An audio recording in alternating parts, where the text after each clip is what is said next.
ప్రభునామానికి మహిమ కలుగును గాక. ప్రభువైన యేసుక్రీస్తు నామంలో ఈ ఉదయకాలం దేవుని సన్నిధికి చేరువచ్చిన ప్రియులందరూ కూడా వందనాలు తెలియచేస్తున్నాను. కూడికలో ఉన్న దేవుని సేవకులకు వందనాలు. కూడిక నడిపిస్తున్న ప్రియులు సత్యనారాయణ అన్న కూడా వందనాలు తెలియచేస్తున్నాను. మనం దినవృత్తాంతాల్లో మొదటి గ్రంథం 2వ అధ్యాయాన్ని మనం చదువుకున్నాం. దినవృత్తాంతముల మొదటి గ్రంథం 2వ అధ్యాయంలోంచి మనం దేవుని వాక్యాన్ని విందాం.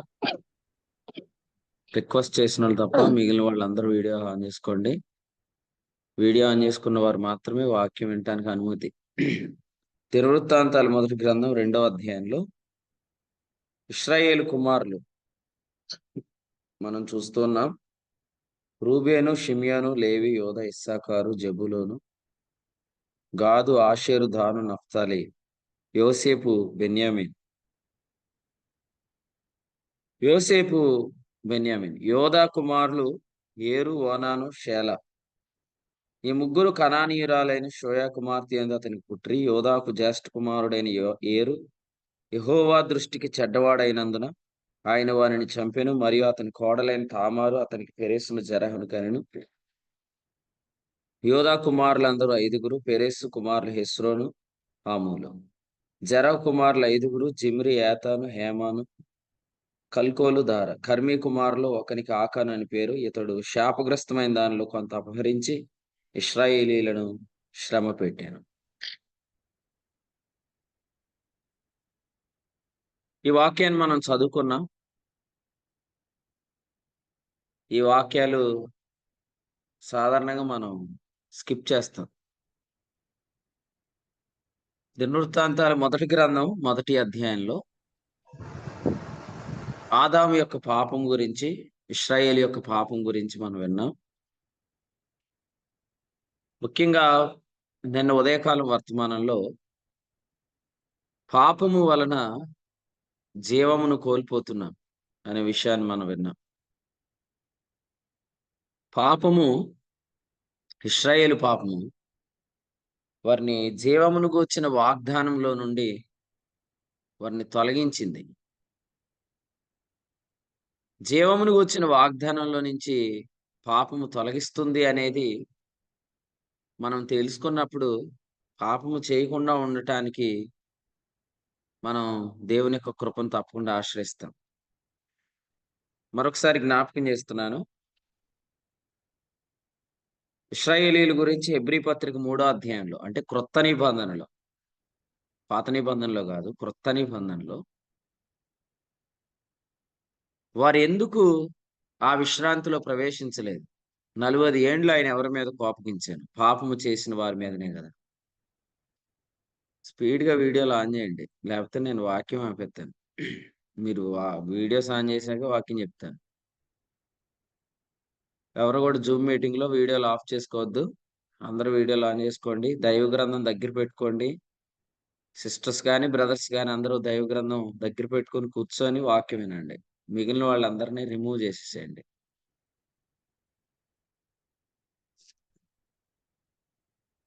మనం చదివిన వాక్య భాగంలో ఇశ్రాయేలు యొక్క పాపము అది వారిని వాగ్దానంలో నుంచి తొలగించింది అనేది మనం గమనించాలి. ఎందుకంటే మనకున్న ఒక వ్యూ ఏందంటే, పాపం చేస్తే నష్టమేమీ లేదు అనుకునే వాళ్ళు చాలా మంది ఉన్నారు.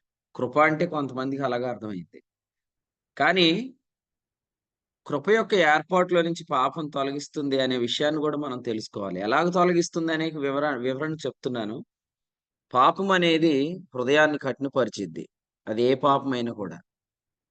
ఆ హృదయ కాఠిన్యతలో నుంచి వచ్చే దూషణ, కఠినమైన ప్రత్యుత్తరాలు మరి ఏర్పాటు మీద, నాయకత్వం మీద తిరుగుబాటు చేయటానికి కారణమవుతాయి. ఎప్పుడైతే మరి గృహ నిర్వాహకుని మీద గృహంలో విశ్వాస సంబంధమైన ఏర్పాటు మీద తిరుగుబాటు చేస్తామో దేవుడు ఆ ఏర్పాటులో నుంచి మనల్ని తొలగిస్తాడు. మీకు అందరికీ కూడా ఒక విషయాన్ని చెప్తాను. విశ్వాసి అగ్నిగుండానికి వెళ్ళే అవకాశం లేదు. విశ్వాసి అగ్నిగుండం నుంచి తప్పించుకున్నాడు. యోహాను సువార్త 5:24 ప్రకారం మనం మరణంలో నుండి జీవంలోనికి దాటాం. ఇప్పుడు మనము రక్షించబడి బాప్తిసం పొంది ఒక ఏర్పాటులోకి వచ్చాం. ఇశ్రాయేలీలైతే వారు మోషేలోను, మేఘములోను బాప్తిస్మం పొందిరి అనే పదం చూస్తాం. కొరింథీయులకు రాసిన మొదటి పత్రిక 10వ అధ్యాయం చూడండి. కొరింథీయులకు రాసిన మొదటి పత్రిక 10వ అధ్యాయం 2వ వచనం చదువుదాం. అందరును మోషేను బట్టి మేఘములోను సముద్రములోను బాప్తిస్మం పొందిరి. రైట్. ఫుట్ నోట్ లో మోషేలోను అని కూడా వ్రాయబడింది. మోషేను బట్టి మేఘములో సముద్రంలో బాప్తిసం పొందిరి. ఎప్పుడు పొందారు ఈ బాప్తిస్మం? ఐగుప్తు నుంచి బయటికి వచ్చాక పొందారు. జాగ్రత్తగా వినాలి వాక్యం. మనం బాప్తిస్మం ఎప్పుడు పొందాం? ప్రభు అయిన యేసుక్రీస్తును రక్షకునిగా అంగీకరించిన తర్వాత పొందాం. సో బాప్తిస్మం ఎందుకొరకు?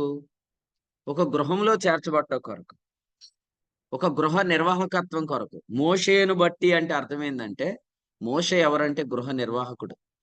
దేవుని ఇంటిలో నాడు మోషే, నేడు క్రీస్తు. సో మోషేను బట్టి అంటే అర్థం ఏంటంటే, మాకు ఈ గృహ నిర్వాహకత్వం కావాలని మనం బాప్తిసం, ఇశ్రాయేలు బాప్తిసం పొందారు. అయితే ఆ గృహ నిర్వాహకుడిని వారు ఎదిరించారు. అదే మనం హెబ్రీయులకు రాసిన పత్రిక 12వ అధ్యాయం 25వ వచనం మనం చూస్తున్నాం. భూమి మీద నుండి బుద్ధి చెప్పిన వారిని వారు నిరాకరించారు. దాని ఫలితమే వారు విశ్రాంతిలో ప్రవేశించలేదు. ఒక ప్రశ్న అడిగి నేను ముందుకెళ్తాను. యోహాను సువార్త 5:24 ప్రకారం, లేదా యోహాను సువార్త 3:16 ప్రకారం, దేవుడు లోకముని ఎంతో ప్రేమించెను, కాగా తన అద్వితీయ కుమారునిగా పుట్టిన వాని యందు విశ్వాసముంచు ప్రతివాడు నశింపక నిత్య జీవం పొందును అనే దానిలో నాశనం అంటే ఏంటి?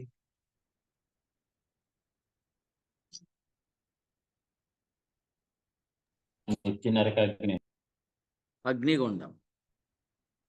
ఇప్పుడు విశ్వాస అగ్నిగుండం నుంచి బయటకు వచ్చాడు. కొరింథీయులకు రాసిన మొదటి పత్రిక 3:15లో ఏమన్నాడు? అగ్నిలో నుండి తప్పించుకున్నాడని. జకరియా అన్న, నిన్నెవరో మీరు నిద్రపోతే ఫోటో కొట్టేశారంట. నాకు పెట్టారు, మీరు చూడట్లేదా అని పెట్టారు. ఆ ఫోటో మీకు ఇస్తాను, ఫ్రేమ్ కట్టించుకుందాం. జాగ్రత్త.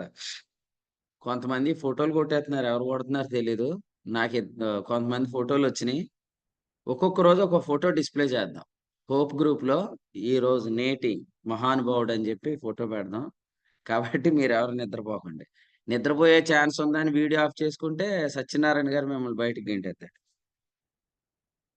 బయటికి గెంటేయడం అగ్నిగుండానికి వెళ్ళటం కాదు గాని, అది ఐగుప్తులోంచి బయటకు వచ్చాక వాగ్దానంలో ప్రవేశించకపోవటం. కాబట్టి దీనిని నాశనం అని అంటారా?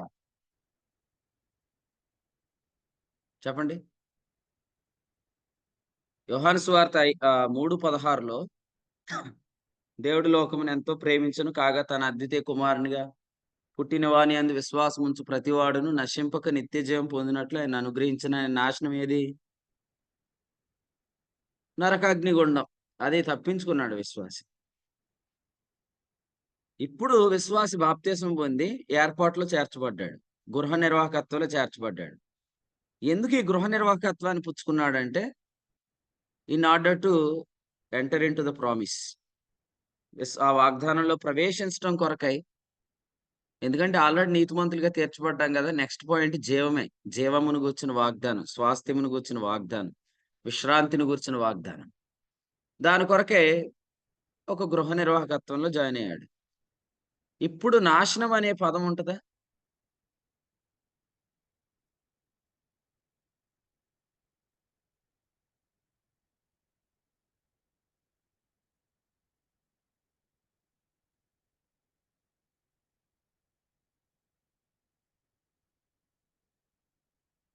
వినపడిందా నా మాట? ఇప్పుడు విశ్వాసి నశించిపోతాడనేది అనే అనుభవం ఉంటదా? అంటే విశ్వాసి నరకానికి వెళ్తాడని కాదు. నాశనం అనే పదం ఇప్పుడు విశ్వాసికి ఆపాదించబడుతదా? అగ్నిగుండం నుంచి తప్పించుకున్న తర్వాత. ఉండదండి. ఏనా? ఆపాదించబడదండి. ఆపాదించబడదు. చెప్పండి, ఇంకా ఎవరికైనా ఏదైనా ఐడియా ఉంటే చెప్పండి. విశ్వాసి నిత్యాగ్ని నుండి తప్పించబడ్డాడు. ఇప్పుడు బాప్తీసం పొందాడు. సంఘంలో చేర్చబడ్డాడు. కారణము గృహ నిర్వాహకత్వం కొరకు. మోషేను బట్టి అని అప్పుడు ఎలా చెప్పారు? ఇప్పుడు క్రీస్తును బట్టి. మోషేలోను, ఇక్కడ క్రీస్తులోను. గృహ నిర్వాహకత్వం కొరకై. ఇదెందు కొరకు? వాగ్దానం కొరకు కదా. నేను అప్పుడు అడిగేది ఏంటంటే, వాగ్దానంలో ప్రవేశించిన వారిని నాశనం అయిపోయారు అనే పదం వాడొచ్చా?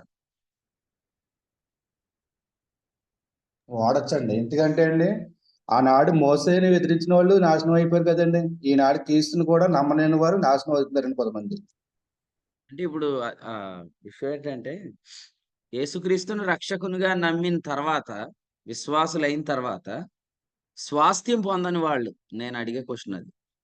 జీవమును గురించిన వాగ్దానంలో ప్రవేశింపని వారు. కృష్ణానికి వందనాలు, సత్యనారాయణ గారికి వందనాలు. మిగిలినోళ్ళు ఎవరు చెప్పరా? నాశనం అనే పదాన్ని అయితే వాడొచ్చు కానండి, విశ్వాసికి నాశనం లేదు.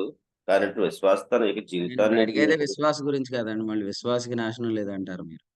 అంటే మీరు అన్నదానికండి నేను చెప్తున్నానండి, పదం అయితే వాడొచ్చండి. విశ్వాసకి నాశనం అనే పదం వాడొచ్చా? సిలువను గూర్చిన వార్త నశించిన వారికి విడుదల అన్నారు కదా. నిత్య ఉమ్. నాశనం లేదు కానీ నాశనం అనే అనుభవం అయితే వెళ్తారు విశ్వాసి. విశ్వాసకి నిత్య నాశనం లేదు కానీ నశించిన అనుభవం అయితే వెళ్ళే అవకాశం ఉంది విశ్వాసి. ఆ నాశనం ఏంటి? పోనీ నాశనం అనే పదం ఎక్కడైనా వాడాడా? అదే సిలువను గూర్చిన వార్త నశించిన వారికి విడుదల నశించున్న వారంటే పాపులు కదా. నేను అడిగేది విశ్వాసుల గురించి కదా. స్వాస్థ్యాన్ని అనుభవించిన వారు అయితే ఖచ్చితంగా అదే అనుభవం ఉంటుంది కదా. స్వాస్థ్యం అనుభవించకపోతే వాళ్ళు నశించారనా? అంటే నాశనం అనే పదం వాడొచ్చా? అది అంటే అదే స్థితిలో వాళ్ళు కొనసాగుతారు కదా. అలానే ఏ స్థితిలో? వాస్తవంగా పాపులకైతే ఇప్పుడు నువ్వు చెప్పిన యోహాను సువార్త 3:16లో నాశనం అగ్నిగుండం అయితే, మరి అగ్నిగుండాన్ని నాశనం అని అంటాం కాబట్టి విశ్వాసకి అగ్ని లేదు కాబట్టి, నాశనం అనే పదం అసలు విశ్వాసకి చెప్పొచ్చు. ఆ వర్డ్ యూజ్ చేయొచ్చా? అసలు బైబిల్ యూజ్ చేసాడా? అది నా క్వశ్చన్.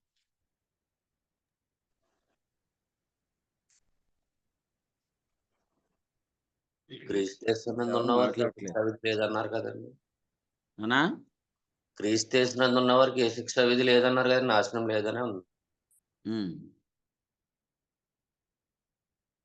సరే, ఈ వచనం చదవండి. యోదావు రాసిన పత్రిక చూడండి. యోదావు రాసిన పత్రిక 1వ అధ్యాయం 5వ వచనం చదువుదాం. యోదావు రాసిన పత్రిక 1వ అధ్యాయం 5వ వచనం చదువు. నీ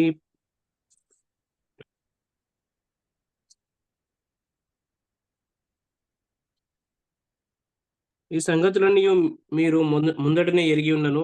నేను మీకు జ్ఞాపకం చేయగోర్చున్నదేమనగా, ప్రభువు ఐగుప్తులో నుండి ప్రజలను రక్షించినను, వారిలో నమ్మకపోయిన వారి తర్వాత నాశనం చేశాను. ప్రజలను ఐగుప్తులోంచి రక్షించినను, ఆ తర్వాత వారిని నాశనం చేశాను అనే పదం ఉంది ఇక్కడ. అంటే ఎవరు వీళ్ళు నాశనమైన వాళ్ళు అంటే? మనతో కంపేర్ చేస్తే వాళ్ళు రక్షించబడ్డారు కానీ స్వాస్థ్యంలోనికి వెళ్ళలేదు. వారిని ఉద్దేశించి నాశనం అనే పదం వాడాడు. కానీ ఈ నాశనం అగ్నిగుండం కాదు. స్వాస్థ్యంలోనికి వెళ్ళకపోవటం కూడా నాశనం అని వాడాడు. ఇంకోటి ఎక్కడ వాడాడు చెప్పమంటారా? అపోస్తుల కార్యాల గ్రంథం చూడండి. అపోస్తుల కార్యముల గ్రంథం 3వ అధ్యాయం 23 చూడండి.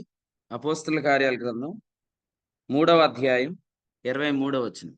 ఆ ప్రవక్త మాట వినని వాడు ప్రజల్లో ఉండకుండా సర్వనాశనమగునెను. రైట్. నా క్వశ్చన్ జాగ్రత్తగా వినండి. యోధా పత్రికలో చాలా క్లియర్గా ఉంది. ఐగుప్తులోంచి రక్షించబడిన తర్వాత నాశనమైన వారని ఉంది. అంటే ప్రభువుని నమ్మిన తర్వాత కూడా అగ్నిగుండానికి వెళ్ళేవారని కాదు. ప్రభువుని నమ్మిన తర్వాత ప్రభువులో ఉన్న స్వాస్థ్యం పొందకపోవటాన్ని కూడా నాశనము అని చెప్పాడు. ఇక్కడ ప్రవక్త మాట వినని వాడు ప్రజల్లో ఉండకుండా నాశనమగున అన్నాడు కదా. ఆ ప్రవక్త అంటే ప్రభు అయిన యేసుక్రీస్తు.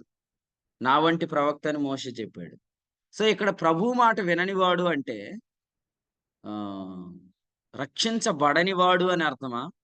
రక్షించబడిన తర్వాత ప్రభువు మాట విననివాడు అని అర్థమా? సర్వనాశనం మగును అని చెప్పాడు కదా, ఆ ప్రవక్త మాట విననివాడు ప్రజల్లో ఉండకుండా సర్వనాశనం మగును అనే పదం వాడాడు కదా. ఈ సర్వనాశనం అనే పదం ప్రభువు మాట వినకపోవటం అంటే అవిశ్వాసి వినట్లేదనా, విశ్వాసి వినట్లేదనా? చెప్పిన వాళ్ళు కాకుండా కొత్త వాళ్ళు చెప్పండి. అవిశ్వాసి. విశ్వాసి. విశ్వాసి అని చెప్పారు, విశ్వాసం ఒకళ్ళు అవిశ్వాసి అని చెప్పారు, ఇంకా విశ్వాసం విశ్వాసి అని చెప్పారు. సర్వనాశనం అనే మాట ఇక్కడ రాశాడు కదా.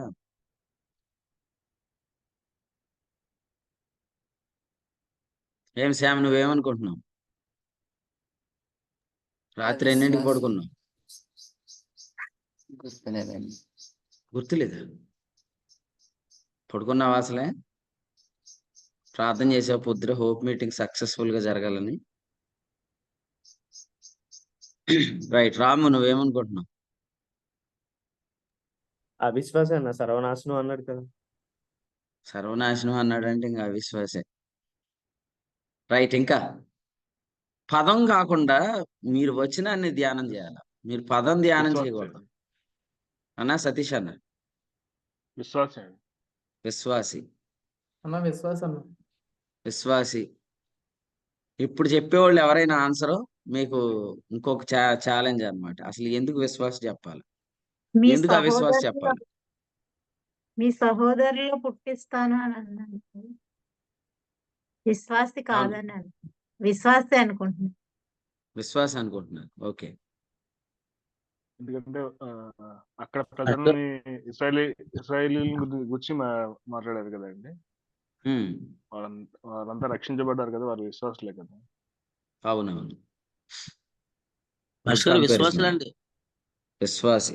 ఓకే. విశ్వాసులు మరి అంటే ప్రజల్లో ఉండకుండా సర్వనాశనం చేస్తాను కానీ ప్రజల్లో ఉండకుండా అండి సర్వనాశనం చేయడం. Right, super, very good. మీ ఇద్దరు మంచి ఎక్స్ప్లెనేషన్ ఇచ్చారు, సతీష్ అన్న, మధు బ్రదర్. నేను ఇంకొక వాళ్ళిద్దరిది కాకుండా మూడో ఎక్స్ప్లెనేషన్ నేను చెప్తున్నాను. ఆ రెండు వ్యాలిడే. మూడోది ఏంటంటే ఇక్కడ ఇప్పుడు అపోస్తుల కార్యాలు 3వ అధ్యాయంలో పేతురు వాక్యం ఏ కాన్సెప్ట్ మీద చెప్తున్నాడు? 26వ వచనం చూడండి. దేవుని సేవకుడైన క్రీస్తు. నిన్న మనం చెప్పుకున్న ఈ అంశం, దేవుని సేవకుడైన క్రీస్తు. అంటే ఇక్కడ ప్రవక్త అని చెప్తున్న ప్రవక్త ఎవరంటే గృహ నిర్వాహకుడైన క్రీస్తు. క్రీస్తును గృహ నిర్వాహకుడుగా రక్షించబడిన తర్వాత చూస్తామా, రక్షించబడక ముందు చూస్తామా? గృహ నిర్వాహకుడుగా రక్షించబడిన తర్వాత. రక్షించబడిన తర్వాత ఏ నీతి విషయంలోనా, వాగ్దానం విషయంలోనా గృహ నిర్వాహకుడు అంటే? వాగ్దానం రైట్ ఆన్సర్, వాగ్దానం విషయం. కాబట్టి ఇక్కడ సర్వనాశనం అనే పదం ఉంది. కాబట్టి మీరు నాశనం అని ఉంది కాబట్టి అవిశ్వాసం అనేసుకోకండి. ఎవరు సత్యనారాయణ గారు, రాము, మీరందరూ కూడా పదం బట్టి మీరు ఆపాదించకూడదు. కంటెక్స్ట్ మనకు ఖచ్చితంగా నాశనం అంటే అగ్నిగుండము అని అన్నారనుకోండి, అది బిలీవర్ కాదని చెప్పేయచ్చు. కానీ నాశనం అనే పదం ఎప్పుడు విశ్వాసకి వాడలేదా? వాడాడు. అంటే ఇక్కడ మనం ఏం తెలుసుకోవాలంటే ప్రభువుని నమ్మిన తర్వాత వాగ్దానంలో ప్రవేశించకపోవడం కూడా నాశనమే. అది విశ్వాసులకు అర్థమయ్యే నాశనం. అందరినీ ఉద్దేశించి చెప్పిన నాశనం ఏదంటే అది అగ్నిగుండం అనే నాశనం. అగ్నిగుండం అనే నాశనం ఉంది. రక్షించబడిన తర్వాత స్వాస్థ్యంలో పొందకపోవటం కూడా నాశనం పొందటమే అని అర్థం. ఐగుప్తులోంచి ఇశ్రాయేలీలు బయటకు వచ్చారు, రక్షించబడ్డారు. ఆ తర్వాత వారిని నాశనం చేసినంటే, కాబట్టి ఇప్పుడు మీరు అర్థం చేసుకోవాల్సింది ఏంటంటే విశ్వాసులు స్వాస్థ్యం పొందకపోవటం అనేది నాశనం అనే పదంతో కంపేర్ చేశాడంటే ఇట్స్ వెరీ సీరియస్ థింగ్ అని అర్థం. సత్యప్రసాద్ అన్న, సంఘము సత్యమునకు స్తంభం, అలాగే ఇది కూడా ఒక స్తంభం అన్నమాట. మీకు ఒక క్వశ్చన్ అడుగుతాను, మీరు వింటున్నారా వాక్యం? నేను వినకపోవటం ఏంటంటే అని అనకుండా అసలు ఇప్పుడు చెప్పిన దాని మీద మీ ఒపీనియన్ చెప్పండి. విశ్వాసికి నాశనం అనే పదం ఉందా బైబిల్లో? ఉందండి. ఉంది. ఎక్కడెక్కడ ఉంది? మనం ఇప్పుడు చదువుకుందాం. యోధా పత్రిక మొదటి అధ్యాయం 5వ వచనం అండి. అపోస్తుల కార్యగ్రంథం 3వ అధ్యాయం 23వ వచనం. Right, very good. వినండి అందరూ, మీరందరూ రక్షించబడ్డారు కాబట్టి నిత్యాజ్ఞ అనే నాశనం మీకు లేదు. అయితే రక్షించబడిన తర్వాత గృహ నిర్వాహకుడిని ఎదిరించడం కూడా నాశనానికే దారితీసింది. ఈ నాశనం అగ్నిగుండం కాదు. ఈ నాశనం ఏంటంటే రాలిపోయారు అనే పదం కానీ, వారి శవములు రాలిపోయిన అనే పదం కానీ, లేకపోతే వారు సర్వనాశనం అయ్యారనే పదం కానీ, దేవుని సేవకుడిని ఎదిరిస్తే సర్వనాశనం అయిపోతామా, అలా ఉందా బైబిల్లో అని అనకూడదు. ఉంది, మరి చదవాలి, వాక్యం చదివితే తెలుస్తుంది. కాబట్టి గృహ నిర్వాహకుడిని ఎదిరించకూడదు. గృహ నిర్వాహకుడు ఏమై ఉండాలి? కొరింథీ మొదటి పత్రిక 4:1 నమ్మకమైన వాడే ఉండాలి. నమ్మకమైన గృహ నిర్వాహకుడు కాదనుకోండి, ఎదిరించినా పర్లేదు. ఇప్పుడు మోషేని ఎదిరించినందుకు దేవుడు ఎందుకు వారిని పిలిచి క్లాస్ తీసుకున్నాడు? మీరు నా సేవకుడైన మోషే సంగతి మీకు తెలియదా? అతడు నా ఇల్లంతట్లో నమ్మకమైన వాడని చెప్పాడు కదా. నమ్మకమైన గృహ నిర్వాహకుడు విషయంలోనే మనం ఎదిరిస్తే సర్వనాశనమే. కాబట్టి ఎవరైనా మిమ్మల్ని ఈరోజు జూమ్ మీటింగ్ లో గృహ నిర్వాహకుడిని ఎదిరిస్తే సర్వనాశనం అన్నారంట కదా, అసలు బైబిల్లో అలాంటిది ఉందా అంటే ఉంది, తీసి చదువు, అపోస్తులు 3:23 అని చెప్పండి. సో ఇప్పుడు రండి వర్తమానంలోనికి. ఇప్పుడు మనం చదివిన దినవృత్తాంతాల 2వ గ్రంథం 2వ అధ్యాయంలో పాపము అనేది ఎంత ప్రమాదమైంది అనేది మనం గమనిస్తే, యోధాకు 5గురు కుమారులు ఉన్నారు. యోధాకు 5గురు కుమారులు, ఏరు, ఓనాను, షేలా, తామారు నందు పుట్టిన పెరెసు, జెరహు, ఈ 5గురు అన్నమాట. ఇప్పుడు ఇక్కడ జరిగిన పాపం ఏంటంటే క్రీస్తు ఈ లోకంలోనికి రాకుండా చేయాలన్న పాపం. ఇది మనం ఆల్రెడీ 38వ అధ్యాయం ధ్యానం చేసినప్పుడు చాలా వివరంగా చెప్పుకున్నాం. కాబట్టి నేను మళ్ళీ ఆ విషయాల్లోకి వెళ్ళట్లేదు, కానీ మీరు జాగ్రత్తగా వినండి. సో పాపం చేయటం వల్ల వచ్చే మరొక నష్టం ఏంటంటే మన ద్వారా జరగాల్సిన కార్యాలు ఆగిపోతాయి. అంటే మేబీ దేవుడు మనల్ని మెయిన్ లైన్గా తీసుకుంటాడు. ఇప్పుడు చూడండి, మీరు మెయిన్ లైన్, లూప్ లైన్ అని ఉంటాయి కదా. మెయిన్ లైన్, లూప్ లైన్ అని ఉంటాయి. మెయిన్ వే, బైపాస్ అని కూడా ఉంటాయి. అట్లాగూ దేవుడు ఒక మెయిన్ లైన్ తీసుకున్నాడు. ఫర్ ఎగ్జాంపుల్ సౌలుని దేవుడు ఏమనుకున్నాడు? మెయిన్ లైన్ అనుకున్నాడా? అనుకోలేదా? చూద్దాం. సమూయేలు గ్రంథం చూడండి. సమూయేలు గ్రంథం, అందరూ వీడియోలు ఆన్ చేసుకోండి. ఎవరెవరు పర్మిషన్ అడిగారు వాళ్ళు తప్ప అందరూ వీడియోస్ ఆన్ చేసుకోండి. సమూయేలు మొదటి గ్రంథం చూడండి. 13వ అధ్యాయంలో ఒకసారి ఒక వచనం చదివి ముందుకెళ్దాం. 13వ అధ్యాయం 13 చదవండి. 13. అందుకు సమూయేలు ఇట్లనెను, నీ దేవుడైన యెహోవా నీకు ఇచ్చిన ఆజ్ఞను గైకొనక నీవు అవివేక పని వీడియో చేసి ఆన్ చేసుకోవాలా? థామస్ వీడియో ఆన్ చేసుకోవాలి. ఇంక చాలా మంది వీడియోలు ఆన్ చేసుకోలేదు. మీరు వీడియోలు ఆన్ చేసుకొని కూర్చొని వాక్యం వినాలి అందరూ కూడా. రైట్, చదవండి. నీ దేవుడైన యెహోవా నీకు ఇచ్చిన ఆజ్ఞలను గైకొనక నీవు అవివేక పని చేసేదివి. నీ రాజ్యమును ఇశ్రాయేళ్ల మీద సదాకాలం స్థిరపరచుటకు యెహోవా తలసి ఉండెను, అయితే నీ రాజ్యం నిలవదు. యెహోవా చూడండి, తన ఈ చిత్త మాట మీరు గమనించాలి. ఇది అబద్ధం కాదు కదా. సమూయేలు చెప్పిన మాట అబద్ధం కాదు కదా.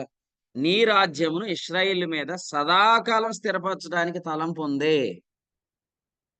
నేను మిమ్మల్ని ప్రశ్న అడుగుతాను. సౌలు కరెక్ట్ గా పెర్ఫెక్ట్ గా ఎన్ని సంవత్సరాలు ఉన్నాడు? 40 ఏండ్లు పరిపాలించిన సౌలు కరెక్ట్ గా ఎన్ని సంవత్సరాలు ఉన్నాడు చెప్పండి? 2 2 సంవత్సరాలు. సంవత్సరాలు. Just only 2 years.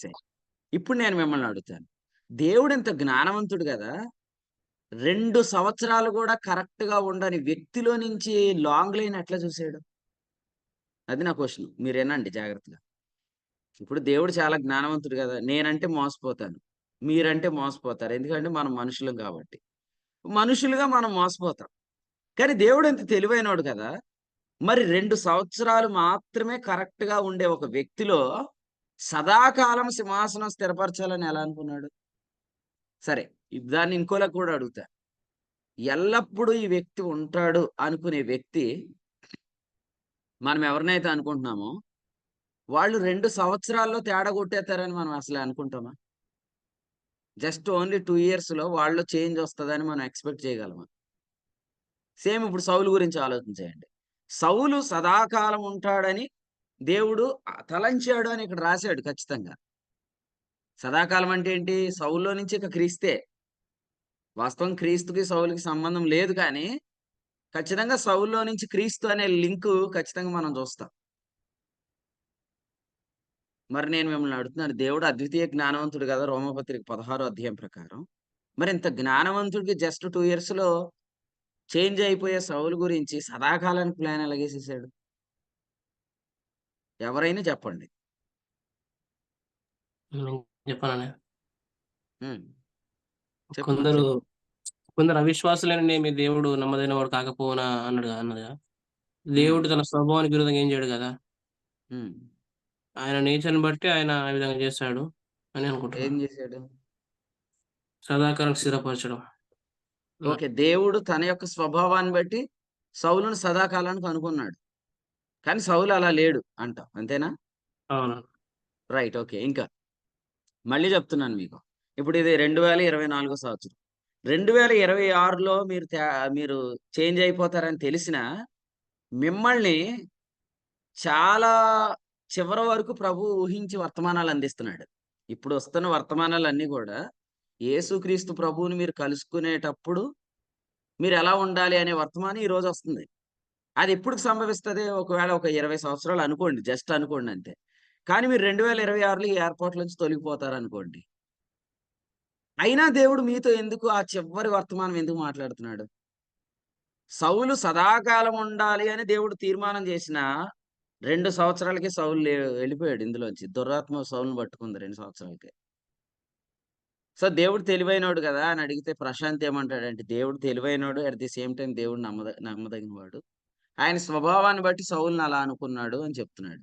రైట్, మీరేం చెప్తారు? జాన్ పాల్, నువ్వేం చెప్తావు? ఈ గొడవ నాకు వద్దంటావా? దీనికి నేను దూరంగా ఉంటానంటావా? ఏం చెప్తావు? సమాధానం ఏంటి?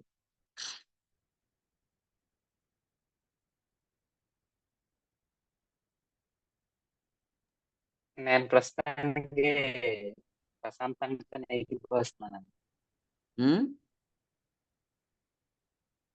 వినపడలేదు. ప్రశాంత్ అన్న చెప్పిందే నేను.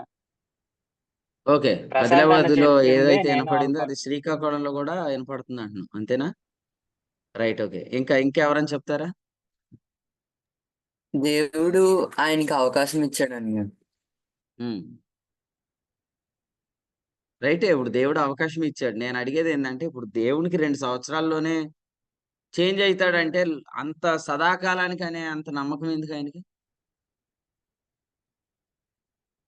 ఇప్పుడు నీకు తెలుసా 2 సంవత్సరాలు ఏం జరిగిద్దో నీకు? కానీ మేలే జరిగింది. ఫిబ్రవరి 9-11 నువ్వు ఒక మంచి పొజిషన్లో ఉంటావు. కానీ ఎంత ఎంత ముందుకెళ్తావు అనేది నీకు తెలుసా?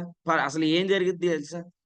తెలియనప్పుడు నువ్వు తెలియదు కాబట్టి మనం సైలెంట్గా ఉంటున్నాం. మరి అన్నీ ఎరిగిన దేవుడు సదాకాలం వరకు సౌలుని ఎందుకు అనుకోవాలి?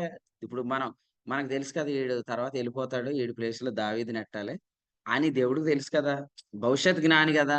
మరి సదాకాలానికి ఆలోచించి 2 సంవత్సరాల్లోనే సౌలు తేడా వచ్చాడు కదా.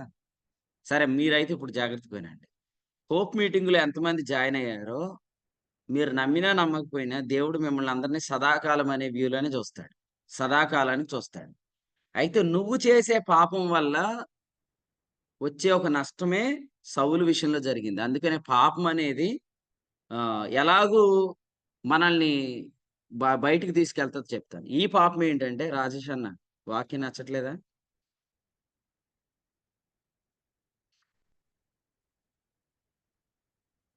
కంటిపాటి రాజేష్ అన్నకి వాక్యం నచ్చట్లేదని అడుగుతున్నాను నేను. ఎందుకంటే ఇవన్నీ బయటికి వెళ్ళిపోయే అంశాలు ఎందుకు, ఏం చేసినా ఇందులోనే ఉండేటట్టు సెట్ చేయండి అని ఏమన్నా అంటారా? లేదు. అలాగేమంటారు కదా. రైట్.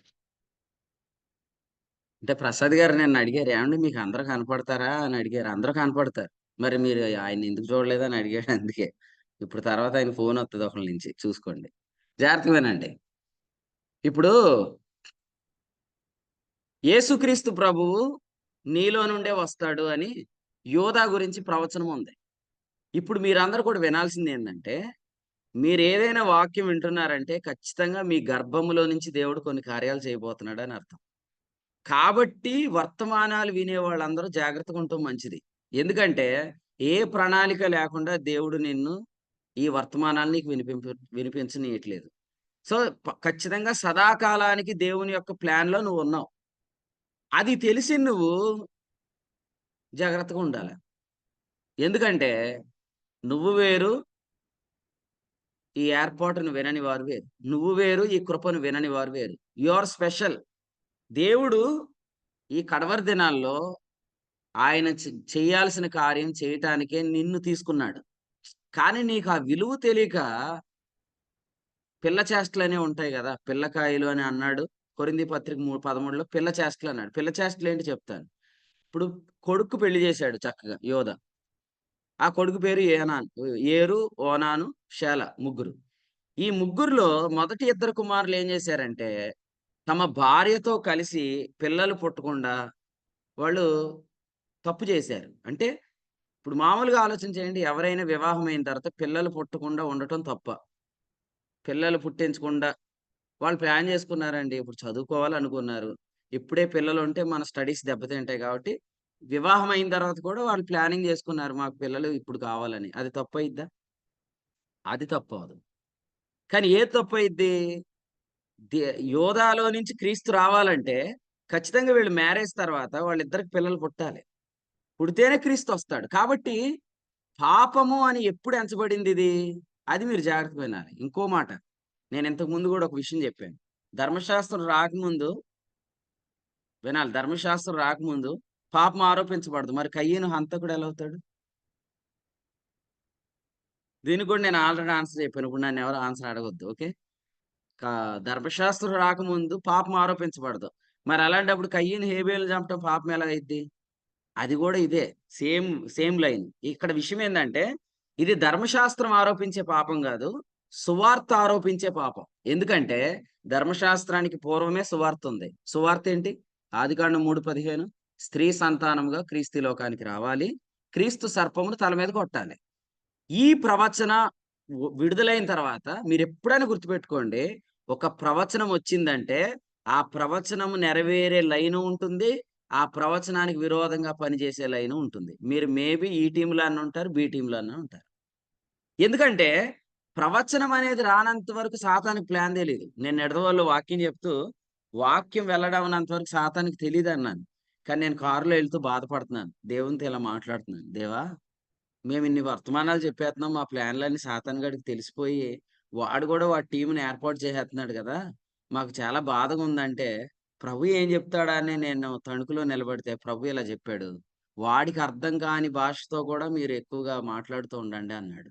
అంటే వాడికి ప్రవచనం అర్థమైంది కానీ వాడు ఓడిపోతాడు వాస్తవంగా. కానీ వాడు ఖచ్చితంగా వాక్యం వచ్చిందంటే దానికి విరోధమైంది ఒకటి ప్రారంభిస్తాడు. ఇప్పుడు యోధాలో నుంచి క్రీస్తు వస్తాడు అని పిల్లలకు తెలిసినప్పుడు ఆ పిల్లలు ఎంత జాగ్రత్తగా ఉండాలి? ఒరే, మా డాడీకి దేవుడు వాగ్దానం ఇచ్చాడు, మా డాడీలో నుంచే యేసుప్రభు వస్తాడు, సో నాకు పెళ్లి చేశాడు, ఈమె నా భార్య, సో మేమిద్దరం కలిస్తేనే మాకు పుట్టే పిల్లలు క్రీస్తు రావటానికి కారణంగా ఉంటారు అనేది వీళ్ళకి తెలియక వీళ్ళు ఏం చేశారంటే పిల్లలు పుట్టకుండా పని చేశారన్నమాట. అదే పాపం అన్నమాట.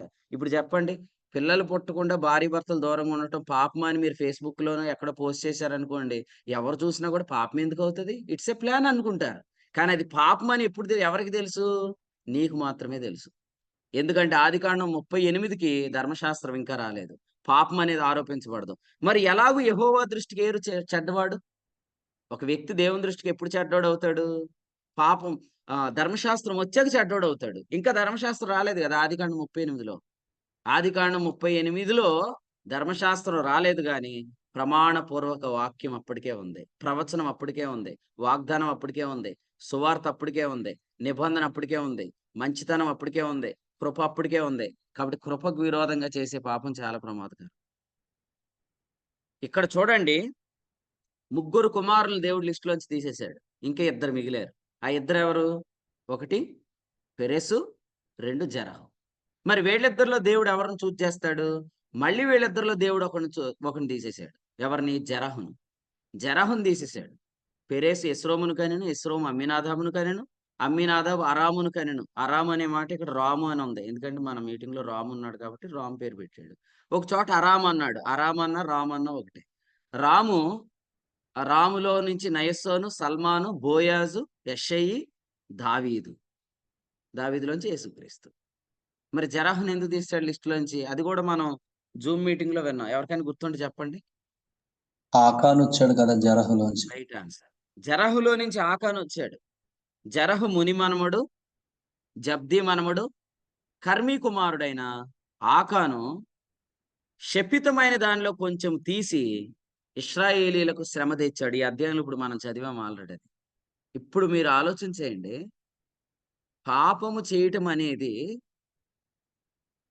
అది ఎంత సీరియస్ థింగ్ అంటే, ఒకటి యోధా పిల్లలు చేసిన పాపం, రెండు జరహులో నుంచి వచ్చిన ఆకాను చేసిన పాపం. అందుకనే ఇంత మెయిన్ లైన్ లోకి వచ్చాక మిస్టేక్లు చేయకండి. మీకు నేను వాస్తవంగా యథార్థంగా చెప్తున్నాను. ఇప్పుడు ఫైన్ లైన్ ఆల్రెడీ క్లియర్ అయిపోయింది. ఒకప్పుడు అంటే మనం చాలా లైన్స్ ఉండేవి. దేవుడు ఇప్పుడు ఫైన్ గా ఒక లైన్ మీకు చూపించేశాడు. చిన్నప్పుడు మనం అక్కడ ఉన్నప్పుడు చేసిన చేష్టలు ఇక్కడ చెయ్యొద్దు, అక్కడ చేసిన రాజకీయాలు ఇక్కడ చేయకండి, అక్కడ వేసిన వేషాలు ఇక్కడ వేయకండి. ఎందుకంటే దేవుడు కట్ చేశాడు ఈ ముగ్గురిని. వీళ్ళ ముగ్గురు ఎవరు? యోధా పిల్లలే.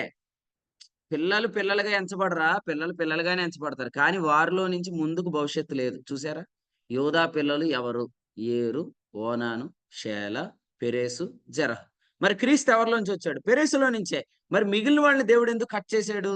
వాళ్ళు పిల్లలు కాదా? వాళ్ళు పిల్లలే గాని వారు సర్వనాశనం అయ్యారు అనే పదం వారికి ఆపాదించబడుతుంది. అంటే అర్థం ఏంటంటే వారిలో నుంచి దేవుడు ఎటువంటి కార్యం జరిగించలేదు. కాబట్టి ఇక్కడ మనం చేస్తున్న మిస్టేక్స్ ఏంటంటే, అసలు దేవుడు నిన్ను ప్రేమించి నీ ద్వారా చేయబోయే కార్యాలన్నీ నీకు చెప్తున్న తర్వాత ఇక ఆ కార్యాలు జరగకుండా చెడగొట్టుకోవద్దు అనే పదము ఇక్కడ యోహాను పత్రికలో రాశాడు. చదువుదాం రండి. యోహాను రాసిన రెండో పత్రిక, యోహాను రాసిన రెండో పత్రిక 8వ వచనం చదువుదాం. యోహాను రాసిన రెండో పత్రిక 8వ వచనం. అట్టివాడే వంచకుడును క్రీస్తు విరోధియునై ఉన్నాడు. మేము మీ మధ్య నెరవేర్చిన కార్యములను చెడగొట్టుకొనక మీరు పూర్ణ ఫలం పొందినట్లు జాగ్రత్తగా చూసుకునండి. ఏంటి జాగ్రత్త? 10వ వచనం. ఎవడైనా ఈ బోధన తేక మీ వద్దకు వచ్చినడలా వారిని మీ ఇంట చేర్చుకునవద్దు, శుభమని మాతో చెప్పనవద్దు. శుభమని వానితో చెప్పువాడు వాని దుష్ట క్రియలలో పాల్పడగును. శుభం అంటే ఎలా చెప్తారు చెప్పండి? మీరు ఒకసారి శుభం చెప్పండి నాకు. శుభం అంటే ఎలా చెప్తారు? వందనాలండి. వందనాలండి అంటే దానిలో కూడా దుష్టక్రియ ఉంది. దానిలో అంటే ఇక్కడ ఏరు తన భార్యను కలవలేదు, లేదా ఓనాను తన స్త్రీని కలవలేదు అనేది ఇక్కడ చెప్పాడు. ఇది వాస్తవంగా భార్యాభర్తల కలయిక ద్వారా వీళ్ళు ప్రభు రాకడను ఆటంకపరిచారు అనేది, కలయిక అనేది జరిగించకుండా వీళ్ళు ఆటంకపరిచారని చూస్తున్నాం. కానీ యోహాను పత్రికలో దీన్ని ఇంకా ఎంత సెన్సిటివ్ గా రాశాడంటే, ఈవెన్ నువ్వు వాళ్ళకి వందనాలు చెప్పినా కూడా అని రాశాడు. నేను ఒక ఆయన నాకు మెసేజ్ పెట్టాడు అనమాట. నిడదవోలు మెసేజ్ విని మెసేజ్ పెట్టాడు. ఏమనంటే, మరీ అంత సీరియస్ గా దీన్ని మనం అంత ఎలాగా బ్రదర్ ఏంటి అని అడుగుతున్నాడు అనమాట. అంటే మనము ప్రభువులో ముందుకు వెళ్ళే కొద్దీ సెన్సిటివిటీ అనేది బాగా పెరగటం మనం చూస్తున్నాం. ఒకప్పుడు మీరు చూడండి, అప్పటికి ఇంకా మనకి ఏర్పాటు అంతగా తెలియదు కాబట్టి అప్పుడు చేసిన పాపం వేరు. కానీ ఇప్పుడు ఏర్పాటు అనే దానిలో మనం వచ్చేసాం, దగ్గరికి వచ్చేసాం. ఇక ఫైనల్ గా మన ద్వారా ప్రొడ్యూస్ అయ్యే ఆత్మకార్యాల దగ్గరికి మనం వచ్చాం. ఇక్కడ చేసే పాపం ఏంటంటే ఆత్మకార్యాలు నెరవేరకుండా చెడగొట్టుకోండి. ఆల్రెడీ మీరు చెప్పిన సాక్ష్యాలు ఒక్కసారి యూట్యూబ్ ఛానల్ ఓపెన్ చేసి చూడండి. మీరు ఏమని చెప్పారంటే, ఇక ఇదే దేవుని సత్యమైన కృప, ఇక దేవుడు ఏదైనా చేస్తే దీని ద్వారా చేస్తాడని చెప్పేశారు. ఇప్పుడేం చేస్తున్నారంటే, ఈ దేవుడు కరెక్ట్ గా ఇంప్లిమెంటేషన్ చేసే టైంలో ఒక మిస్టేక్ చేసి ఈ ఏర్పాట్లో లేకపోతే మీ ద్వారా జరిగే కార్యాలు మీరు చెడగొట్టుకుంటున్నారు. అదే చెప్పాడు. ఏమన్నాడు? మేము మీ మధ్యన చేసిన కార్యములను చెడగొట్టుకోవద్దు అన్నాడు. ఇప్పుడు ఒరే బిడ్డ, నీలో నుంచే క్రీస్తు వస్తాడని చెప్పిన తర్వాత వెళ్ళి చక్కగా నీ భార్యతో కలిసి నువ్వు కాపురం చేసి బిడ్డను కనాల్సిన నువ్వేం చేసావు? నాలో నుంచి వస్తాడన్న వాక్యం తెలిసి కూడా దాన్ని నువ్వు చెడగొట్టుకున్నావు. చెడగొట్టుకుంటే దేవుడు అరెరే, యోధాకు ముగ్గురే కొడుకులు, వీళ్ళ ద్వారా కాకుండా నేను ఇంకెలా వస్తాను, అయ్యయ్యో నేను ఎలా చేయాలని అనుకోలేదు. తెలియని ఇంకో 2 కుమారులు అక్కడ ప్రత్యక్షమయ్యారు. వాళ్ళు ఎలా పుట్టారు, వారి పుట్టుకేంటి అనేది అది మన ధ్యానాంశం కాదు. వాస్తవంగా అది యోధా చేసిన పాపమే అని రాయబడింది. యోధయే చెప్పాడు ఏమని తామారుతో, నువ్వు నాకంటే నీతిమంతురాలివి, నువ్వు నాకంటే నీతిమంతురాలివి అని చెప్పాడు. అయితే ఇక్కడ మనం తామారు పెర్స్పెక్టివ్ లో ఆలోచిస్తే, తామారును దేవుడు కృప చూపించి తామారులో నుంచి క్రీస్తు రావాలని ఆయన ఆశపడి ఆయన పెరెస్ను కోరుకున్నాడు. పెరెస్ కూడా ఎలా వచ్చాడు బయటికి? పెరెస్ అంటే అర్థం ఏంటి? భేదము అని అర్థం. సో భేదం అంటే అర్థం ఏంటి? భేదించుకొని వచ్చాడు. అంటే నాలో నుంచి యేసుప్రభు రావాలి, ఉండరా జరహు, నేను ముందెళ్ళిపోతానని ముందొచ్చేసాడు. అంటే జరాహు కంటే పెరెసు చాలా ఆసక్తిగా ఉన్నాడు. ఈ జూమ్ మీటింగ్ లో కూడా దేవుడు ప్రవచనాలు చెప్తున్నాడంటే అది నీ ద్వారానే జరిగిద్ది. ఇప్పుడు నేను ఉన్నానండి, ఇన్ని వర్తమానాలు చెప్తున్నాను, నాకు కూడా భయం ఉంది. ఏంటి ఆ భయం అంటే, ఎంత ప్లానింగ్ తో ఇది జరుగుతుంది కదా, నాకు కూడా ఒక కాంపిటీషన్ ఖచ్చితంగా ఉంటుంది. నేను పెరేస్ అయితే జరహు ఉన్నాడు, లేదా నేను జరహు అయితే పెరేస్ ఉన్నాడు. నేను గాని భేదించుకొని రాకపోతే నాలో నుంచి ప్రణాళిక వాళ్ళలో జరిగిద్ది. ఆ భయం నాకు ఉంది ఖచ్చితంగా. మీరు నమ్ముతున్నారు లేదో నాకు తెలియదు. అందుకని నేను ఈ స్టేజ్కి వచ్చాక నేను గర్వం రావటం కానీ మిస్టేక్ చేయటం కానీ చేయకూడదు. నేను ఎందుకు చేయకూడదు అంటే, ఇప్పుడు నేను చేసే మిస్టేక్ వల్ల అసలు ఇంతవరకు మంచి బిగ్ ప్లాన్ నా ద్వారా స్టార్ట్ అయ్యి నా ద్వారా చెడిపోద్ది. ఈ కూడికలో వాక్యం వింటున్న వారు అందరూ కూడా చూడండి, వాళ్ళ ద్వారా ఏదో ఒక పరిచర్య దేవుడు స్టార్ట్ చేస్తూనే వస్తున్నాడు. ఎవరో ఊరికే వాక్యం విని వదిలేయకండి. మీ ద్వారా దేవుడు పరిచర్య చేయబోతున్నాడు. రాష్ట్రాలను దర్శించబోతున్నాడు, దేశాన్ని దర్శించబోతున్నాడు, ప్రాంతాలను అది దేవుడు మీలో చూశాడు. కాబట్టి తొందరపడి శుభమని కొందరితో చెప్పకండి. శుభమని చెప్పొద్దు అన్నారంటే, మా పాస్టర్ గారు నీకు వందనాలు చెప్పొద్దు అన్నారంటారా? మా పాస్టర్ గారు నీకు వందనాలు చెప్పొద్దు అన్నారంటే మీరు ఎవరెవరికి పెట్టారు గొడవ? అది మీరు జాగ్రత్తగా ఉండండి, మీకోసమే అది. మీకు తెలిసిపోతుంది కదా, ఒక వ్యక్తి నన్ను ఈ కృపా ఏర్పాట్లోంచి తొలగించబోతున్నాడు అన్నప్పుడు ఆ వ్యక్తిని ఇంతకు ముందు కలుసుకున్నట్టుగా మనం కలుసుకోలేము, మాట్లాడినట్లుగా మాట్లాడలేము. ఇంతకు ముందు మనం తీసుకున్నంత దగ్గర తీసుకొని మనం చేయాల్సిన ఏర్పాట్లు మనం చెయ్యం. ఆ వ్యక్తికి అర్థమైపోద్ది, ఇంతకు ముందు ఇచ్చిన గౌరవం ఎందుకు ఇవ్వట్లేదు, ఇంతకు ముందు ఇచ్చిన రెస్పెక్ట్ ఎందుకు ఇవ్వట్లేదు, ఇంతకు ముందు చూపిన ప్రేమ ఎందుకు చూపించట్లేదు అంటే, నీ ద్వారా నన్ను ఈ ఏర్పాట్లోంచి దుష్టుడు తొలగించాలనుకుంటున్నాడు. అందుకని నిన్ను వాడుకొని నీకు శుభమని చెప్పే ప్రయత్నం నాకు అనేక సార్లు ఇస్తున్నాడు. అందుకని నేను ముఖ్యంగా అసలు నీకు దొరకకుండా ఉండాలని నేను ప్రయత్నం చేస్తున్నాను అని చెప్పాలి. చెప్పగలరా? అర్థమైంది మీకు? ఇది ఇప్పుడు యోధా పిల్లల విషయం వేరు. అసలు శుభమని చెప్పొద్దంటే ఆ విషయం ఏంటి?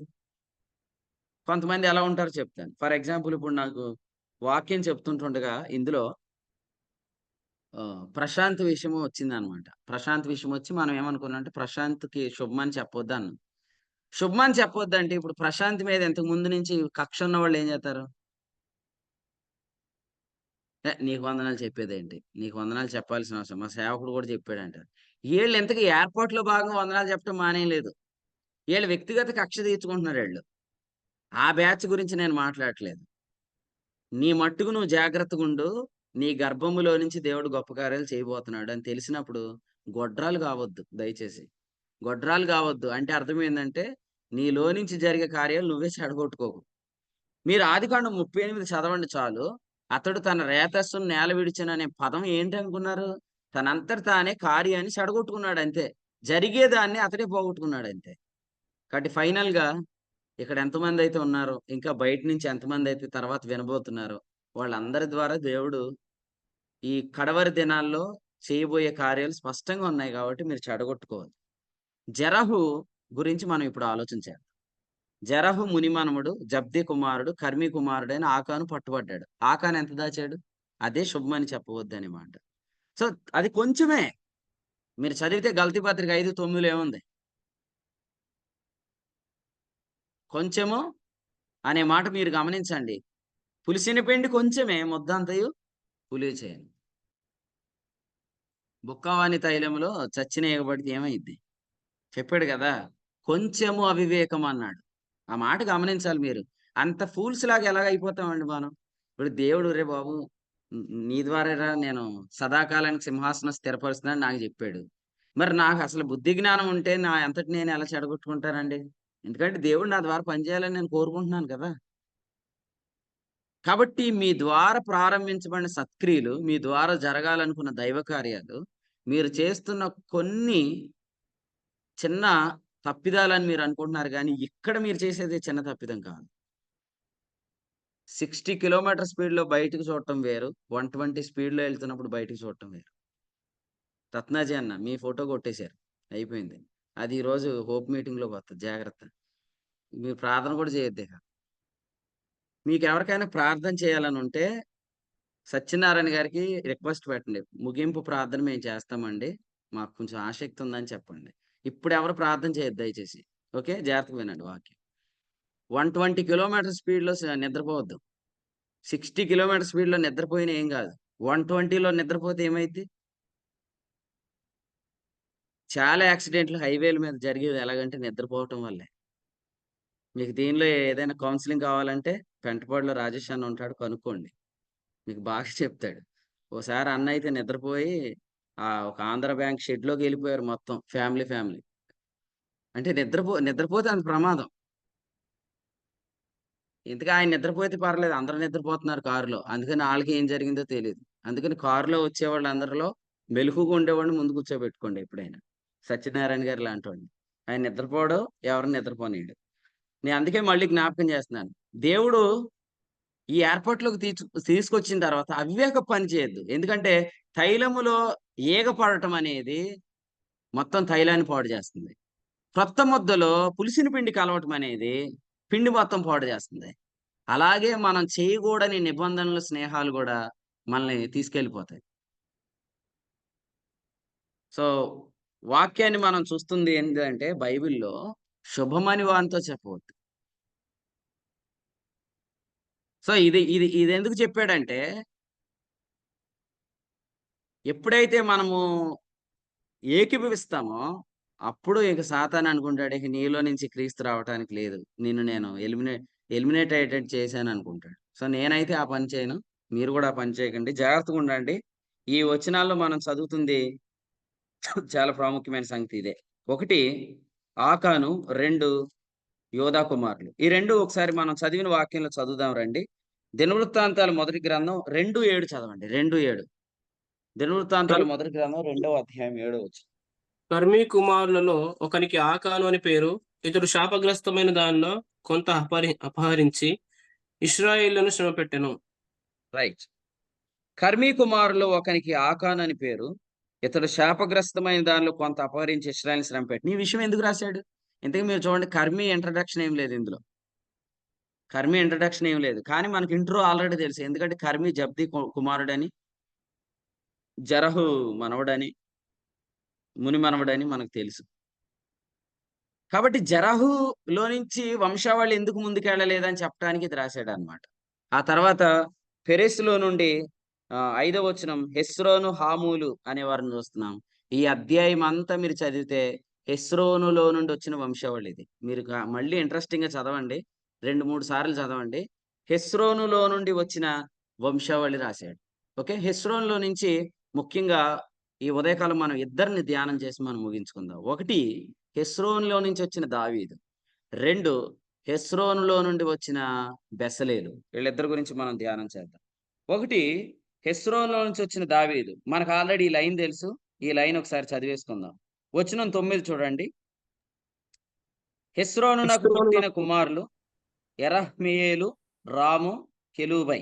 ఇందులోంచి రాము అమ్మినాదాబును గనెను, అమ్మినాదాబు నయస్సోనును గనెను, నయస్సోను సల్మానును గనెను, సల్మాను బోయజును గనెను, బోయజ్ ఓబేదును గనెను, ఓబేద్ యెషైని గనెను, యెషై తన జ్యేష్ఠ కుమారుడైన ఏలియాబును, 2వ వాడైన అభినాదాబును, 3వ వాడైన షమ్మాను, 4వ వాడైన నెతనేలును, 5వ వాడైన రద్దైని, 6వ వాడైన ఓజేమును, 7వ వాడైన దావీదును కనెను. సో మళ్ళీ మనం ఫైనల్ గా దావీదులోంచి వంశావళి చూస్తాం. సో ఇది మనకు ఆల్రెడీ తెలుసు. నెక్స్ట్ ఇంకొక ఆయన్ని మనం చూద్దాం రండి.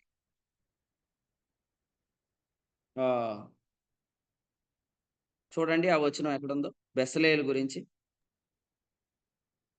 వచనం 20 చూడండి. ఊరును కనెను, ఊరి బెసలేలును కనెను అనే మాట చూస్తున్నాం. ఎవరి బెసలేలు? మందసం తయారు చేసి మంచమే కాదు, దేవుని మందిరంలో మందిరం అంతా ఏందే వర్క్ అన్నమాట.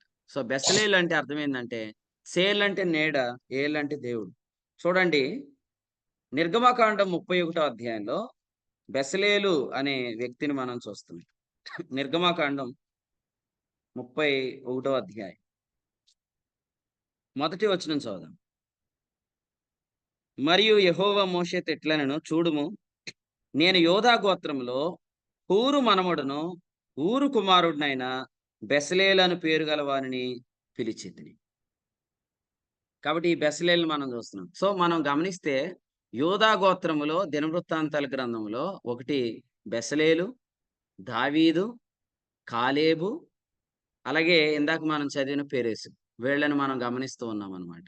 సో పెరేసు కానీ, దావీదు కానీ, కాలేబు కానీ, అలాగే ఇక్కడ మనం చదివిన బెసలేలు కానీ, వీళ్ళు 4 గ్రంథాల్లో మనం చూడొచ్చు. ఆదికాండం, నిర్గమకాండంలో మనం బెసలేలును, పెరేసును చూస్తాము.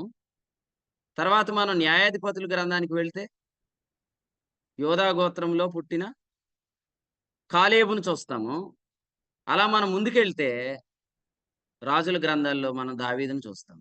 సో మీరు ఆలోచన చేయండి, బెసలేలు అనే వ్యక్తి యోధా గోత్రంలో పుట్టాడు. ఇతడు దేవుని మందిరాన్ని పనుల్లో దేవుడు వాడుకున్నాడు. అయితే 5వ వచనంలో ఏముందంటే, ఇతడు దేవుని ఆత్మ పూర్ణుడు అని వ్రాయబడింది. కాబట్టి ప్రియులారా, మీ కడుపులో నుంచి మందిరాలు బాగు చేసేవాళ్ళు పుట్టుదురుగాక. అది మందిరాలు పాడు చేసేవాళ్ళు కాదు. సంఘాన్ని పాడు చేసేవాళ్ళు మీ కడుపునే పుట్టారంటే దాని ఎఫెక్ట్ మీకు కూడా ఉంటది. అంటే నేనేం చెప్తున్నానంటే, దాని ఎఫెక్ట్ మాకెందుకు ఉంటదండి అని మీరు అడగొచ్చు. నేనేం చెప్తున్నానంటే, అసలు దేవుని సంఘం జోలికి వెళ్ళకరా అని నువ్వు ఒక తల్లిగా ఎందుకు చెప్పలేదు? దేవుని సంఘం జోలికి వెళ్ళొద్దని నువ్వు తండ్రిగా ఎందుకు చెప్పలేదు? ఎందుకంటే కొరింథీయులకు రాసిన మొదటి పత్రిక 3:16లో ఏమన్నాడు? దేవుని మందిరమును పాడు చేసేవాడిని దేవుడు పాడు చేస్తాడని చెప్పాడు. అదే విధంగా అబ్రహాము తన పిల్లలకి ఏం చెప్పాడు? అది మనం ఆదికాండం 18వ అధ్యాయం వచనం 19లో చూస్తున్నాం. అబ్రహాము తన పిల్లలకు నీతి న్యాయములు జరిగించుచు మార్గమును గైకొన్నట్లు ఆజ్ఞాపించాడని మనం చూస్తున్నాం. కాబట్టి తల్లిదండ్రులు పిల్లలకు చేయాల్సిన చాలా మంచి ఉపదేశం ఏంటంటే, పాపం వేరు, దేవుని సంఘాన్ని పాడు చేయటం వేరు, దేవుని పని పాడు చేయటం వేరు. లోకాసు వార్తలో మీరు 2వ అధ్యాయం గమనిస్తే యేసుక్రీస్తు ప్రభు ఏమన్నారు? నేను నా తండ్రి పనుల మీద మందిరము అన్నాడు. కాబట్టి మందిరం అన్న పని అన్న ఒకటి. దేవుని పనిని పాడు చేయొద్దు. మీ పిల్లలు కూడా దేవుని పనిని పాడు చేసే వాళ్ళతో స్నేహం చేస్తే వాళ్ళు కాపాడుకోండి. ఎందుకంటే తల్లిదండ్రులు ఎప్పుడైతే పిల్లలకు ఈ విషయం చెప్పరో, పిల్లలు ఎప్పుడైతే పని చేస్తున్నారో, అప్పుడు వాళ్ళని బట్టి ముందు నుంచే మీ లైన్ దేవుడు కట్ చేస్తూ వస్తున్నాడు.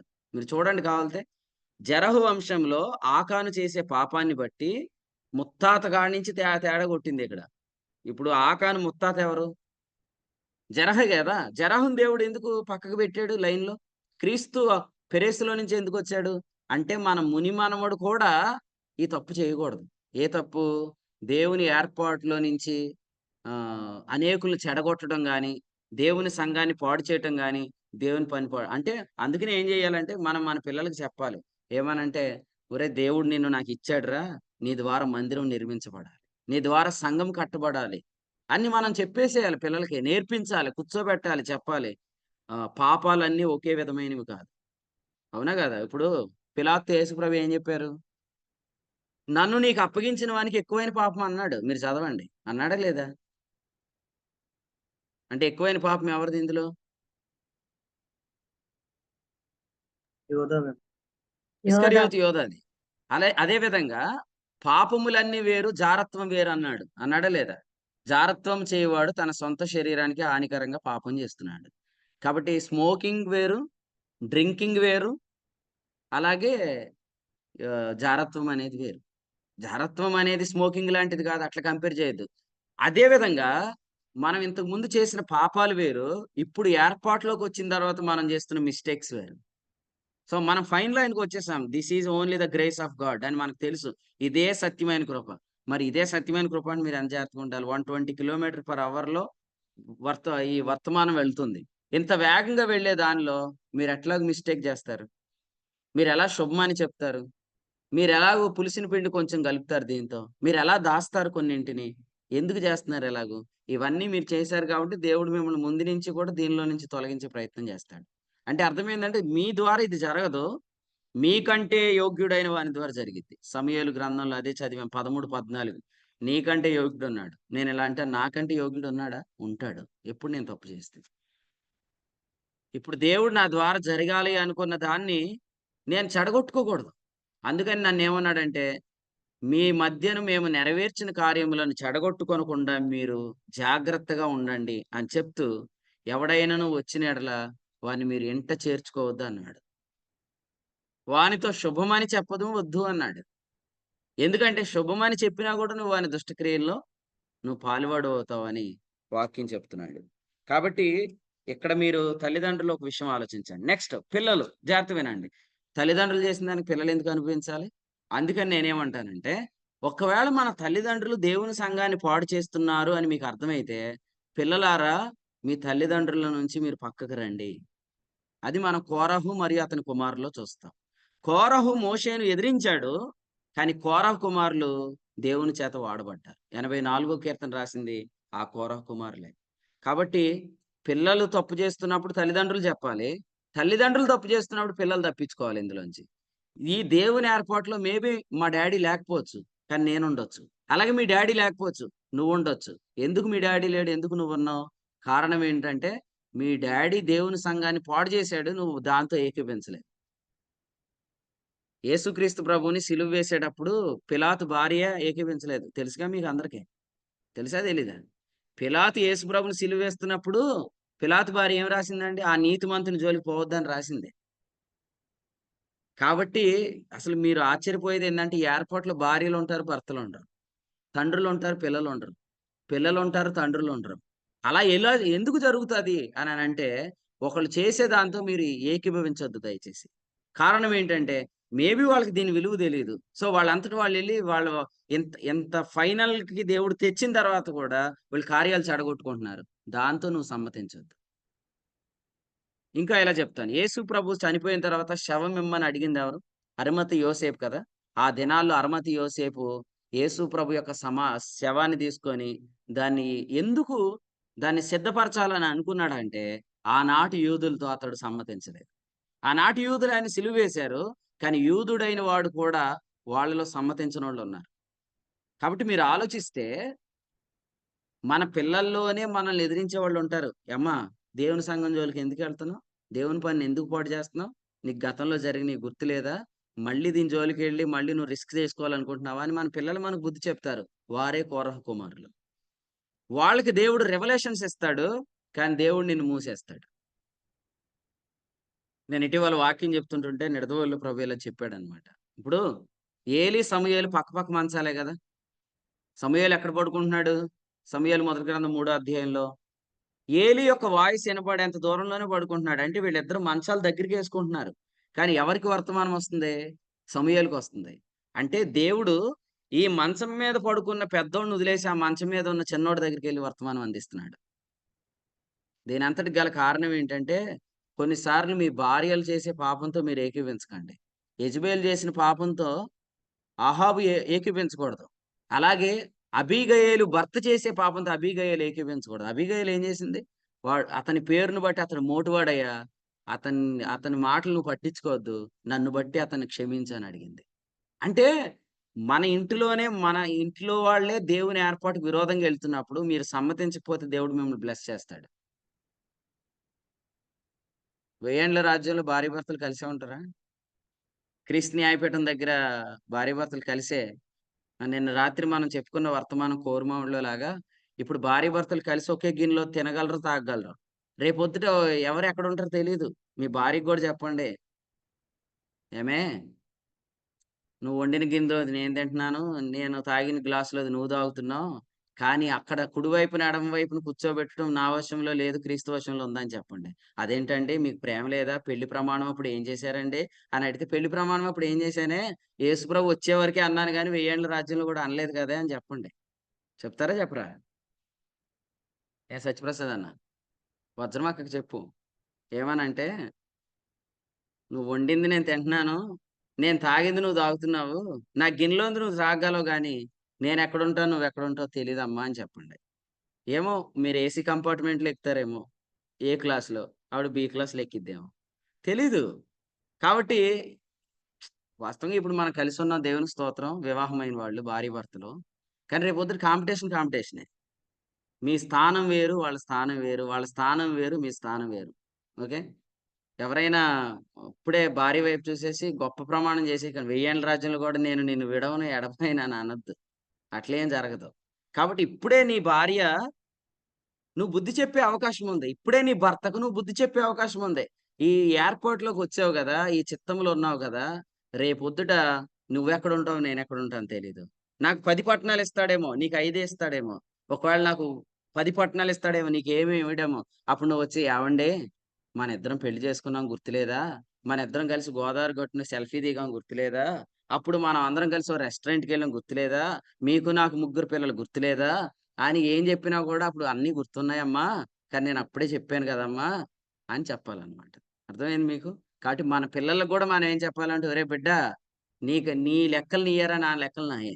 రేపొద్దుట వెళ్ళినప్పుడు బర్నబాస్ గారి కుమారుడు అనేమి అనౌన్స్‌మెంట్ ఉండదు. ఎవ్వరికి వాళ్ళు, ఇప్పుడు బర్నబాస్ గారి కుమారుడైతే దేవునికి మా ఓడేమవుతాడు? నేను కొడుకైతే మనవడవుతాడు. దేవునికి మనవాళ్ళు ఉండరండి. దేవుడు ఎవరి యంగ అనమాట. మీరెవరైనా తాత అని పిలిచారనుకోండి, తాత అని పిలవకు అని అనండి. ఎందుకంటే అబ్రహాంకి మనవళ్ళు లేనట్టే, అబ్రహాంకి అందరూ పిల్లలే. దేవుడికి కూడా మనవళ్ళు ఉండరు. దేవుడికి అందరూ పిల్లలే. అందుకనే మా ఏలూరు హాస్టల్‌లో ఒక ఆంటీ ఉండేదన్నమాట. ఆమెకి 80 సంవత్సరాలు దగ్గరగా ఉంటాయి. ఆమెను ఇప్పటికి ప్రేమక్క అనే పిలవాలి. ప్రేమ ఆంటీ అని పిలిస్తే ఊరుకోదన్నమాట. ప్రేమక్క అనే పిలవాలి. నన్ను అక్క అనండి గాని ఆంటీ అనొద్దనేది. మరి ఆమె సీక్రెట్ ఇదేనేమో నాకు తెలీదు. కాబట్టి నేను మళ్ళీ ఏం చెప్తున్నానంటే, రేపొద్దుట క్రీస్తు న్యాయపీఠం దగ్గర మనవళ్ళు, మనవరాళ్ళు ఏమి ఉండరు. కాబట్టి మీ పిల్లలది మీ పిల్లలే, నీ భార్యది నీ భార్యదే, నీది నీదే. కాబట్టి ఇప్పుడే ఏం చెప్పాలంటే, ఇప్పుడే మనమందరం కలిసి ఒకే డైనింగ్ టేబుల్‌లో తింటున్నాం. ఇప్పుడే మనమందరం కలిసి ఒకే ఇంట్లో, ఒకే బెడ్ మీద పడుకుంటున్నాం. కానీ రేపొద్దుట క్రీస్తు న్యాయపీఠంలో నువ్వెక్కడుంటావు, నేనెక్కడుంటానో తెలీదు. కాబట్టి ఇప్పుడే మీరు ఒకళ్ళకొకళ్ళు బుద్ధి చెప్పుకునే అవకాశం ఉంది. మీ పిల్లలు కాబట్టి మీరు బుద్ధి చెప్పుకోండి. నీ భార్య కాబట్టి నువ్వు బుద్ధి చెప్పుకో. నీ భర్త కాబట్టి నువ్వు బుద్ధి చెప్పుకో. మెట్టుగా అందరిని కూడా అలర్ట్ చేయండి. ప్రభువైన యేసుక్రీస్తు త్వరగా రాబోతున్నాడు. ఇందులో ఏమాత్రం డౌట్ లేదు. యేసుక్రీస్తు ప్రభు త్వరగా రాబోతున్నాడు. కాబట్టి ప్రశాంత్, ఇప్పుడు ఎవరికి చెప్తావు తర్వాత వాక్యం? చెప్తావా? ఏం చెప్తావు ఒకసారి చెప్పు. అంటే ట్రయల్ వెర్షన్, అది రియల్స్ అయ్యి, అక్కడ రియల్స్ ఇక్కడ ట్రయల్ చెప్పు. అదే ఇప్పుడు ఒకే భోజన బల్ల మీద తింటున్నాం, ఒకే ఇంట్లో ఉంటున్నాం, కానీ దేవుని రాజ్యంలో మీ స్థానం నా స్థానం ఒకటే ఉండదు అని చెప్తాం. ఇప్పుడు కార్యం చెడు. ఓకే, నెక్స్ట్ ఎవరు చెప్తావు? రేమాకి చెప్తా. రేమాకి ఏం చెప్తావు చెప్పు. ఇప్పుడు చెప్పాను, పెరిగిన తర్వాత చెప్తా. సరే అయితే. సరే, గమనించండి. మెట్టుగా అయితే మీరు చెప్పండి. ఎందుకంటే ఇప్పుడు మీరు చూడండి, మీ ఆయన గారికి ఉన్నంత రివల్యూషన్ నీకు లేదు.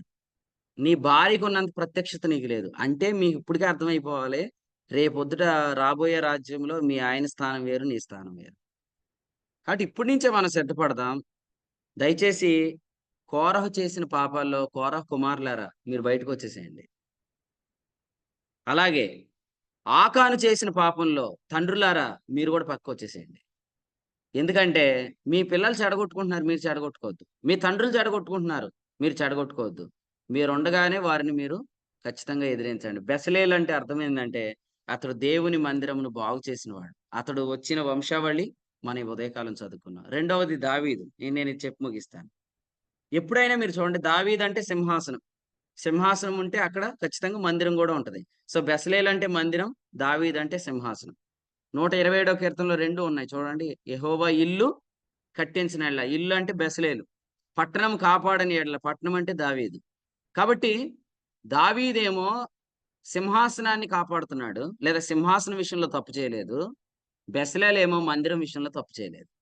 ఇక్కడ మనం దావీదును గురించి ఆలోచిస్తున్నప్పుడు దావీదు ఎప్పుడు కూడా సింహాసనానికి విరోధంగా లేవలేదు.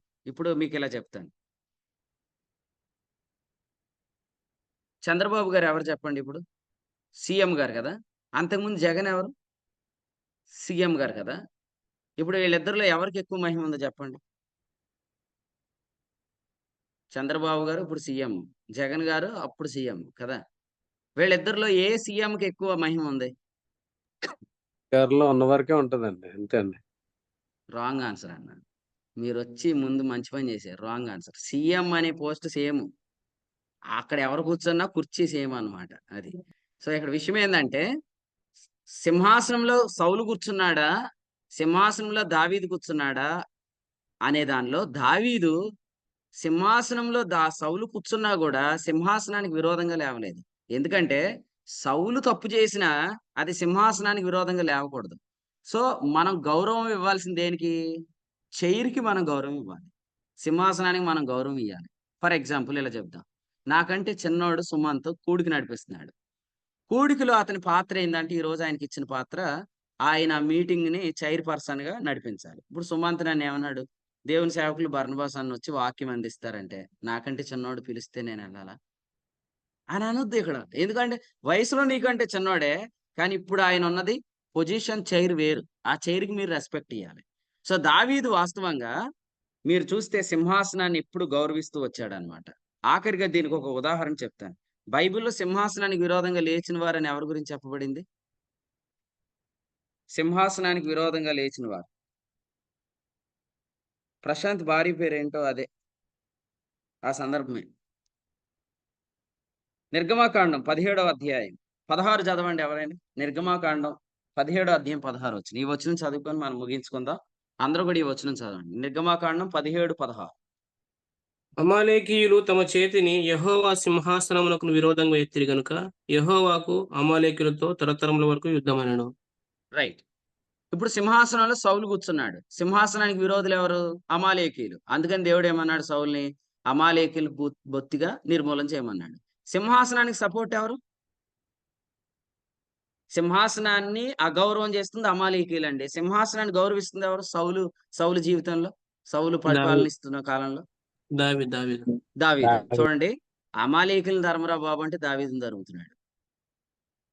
అసలు నువ్వు కూర్చున్న కుర్చీకి ఎసరెట్టేవాడిని చంపారా బాబు అంటే ఆ కుర్చీని గౌరవిస్తున్న వాడిని తరుముతా ఉన్నాడు అనమాట.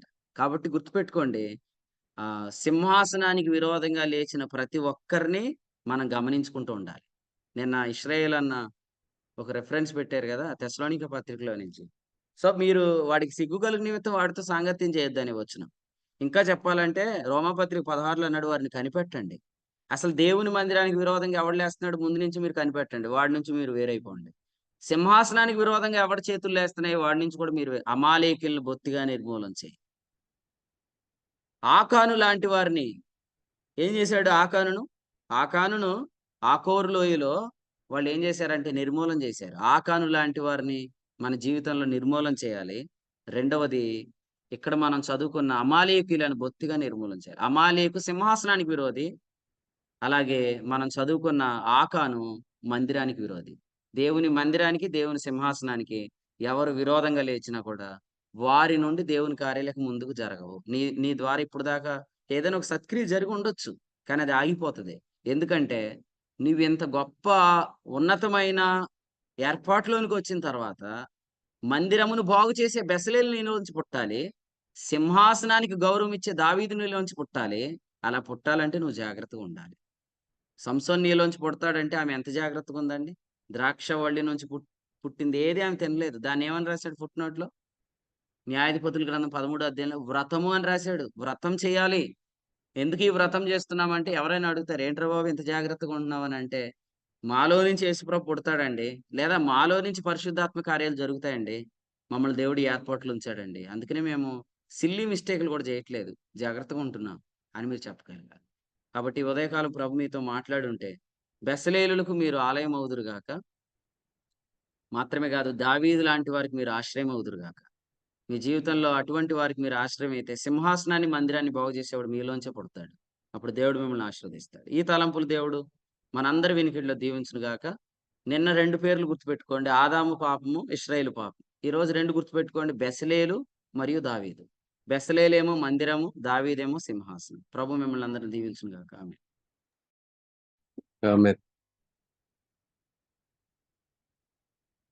దినవృత్తాంతాల గ్రంథం మొదటి గ్రంథం నుంచి 2వ అధ్యాయం నుంచి దేవుడు మరొక శ్రేష్టమైన వర్తమానం ద్వారా మనందరితో మాట్లాడారు.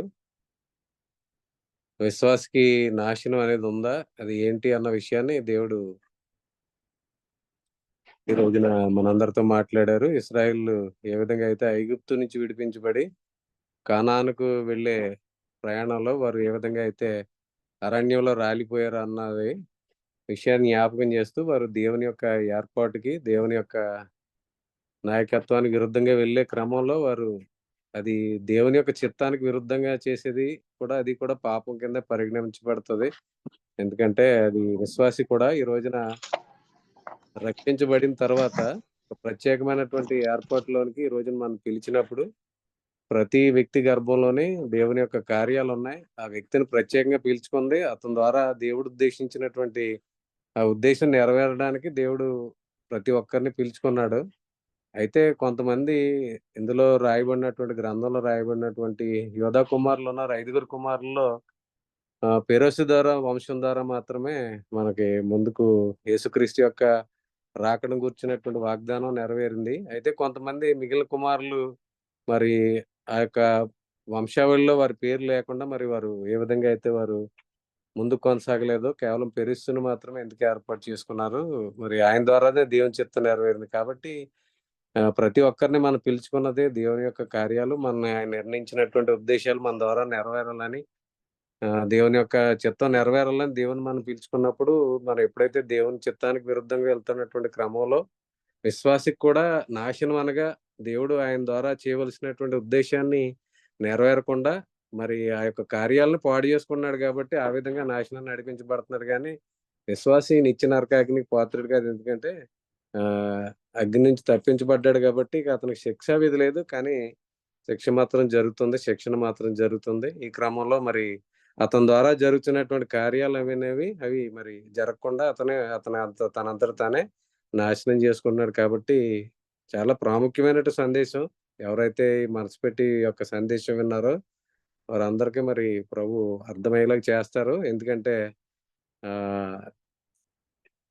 బెసలేలు అలాగే మనకి దావీదు గారిని జ్ఞాపకం చేస్తూ బెసలేలు గారు ఏ విధంగా అయితే మరి బందర్ యొక్క నిర్మాణ విషయంలో ఆయన యొక్క ఆసక్తి, అలాగే దావీదు సౌలు యొక్క మరి ఆ యొక్క అభిషేకాన్ని గౌరవిస్తూ ఆయన ఏ విధంగా అయితే మరి దేవుని సింహాసనాన్ని నిలబెట్టడానికి ఆయన ఏ విధంగా అయితే మరి దేవుని యొక్క చిత్త ప్రకారం ఆయన ఏ విధంగా నడిచాడో గడిచిన దినాల్లో మనం సమూయేలు గ్రంథం ధ్యానం చేస్తున్నప్పుడు మనం నేర్చుకున్నాం. కాబట్టి మనందరినీ దేవుడు ప్రత్యేకించి ఏర్పాటులోకి పిలిచింది మన ద్వారా దేవుని యొక్క ఉద్దేశం నెరవేరడానికి. కాబట్టి మనం ఎవరం కూడా ఆ ఉద్దేశానికి విరుద్ధంగా ఈ యొక్క ప్రయాణంలోంచి ఎవరు తప్పిపోకూడదని ప్రభు ప్రేమతో మనందరికి కూడా జ్ఞాపకం చేస్తున్నారు. కాబట్టి దేవుడు తన దాసుని ఏర్పాటు చేసుకుని పరిశుద్ధాత్మ సాయంతో అందించిన వర్తమానాన్ని బట్టి ప్రభువుని స్తుతిస్తున్నాం.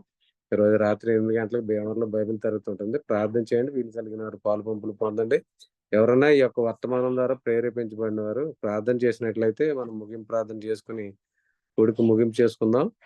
అలాగే కొడుకులో ఏ విధాలుగా సహకరించిన ప్రియులకు ఇప్పటివరకు నిలిచి వర్తమానమైన ప్రియులందరికీ వందనాలు తెలియజేస్తున్నాను.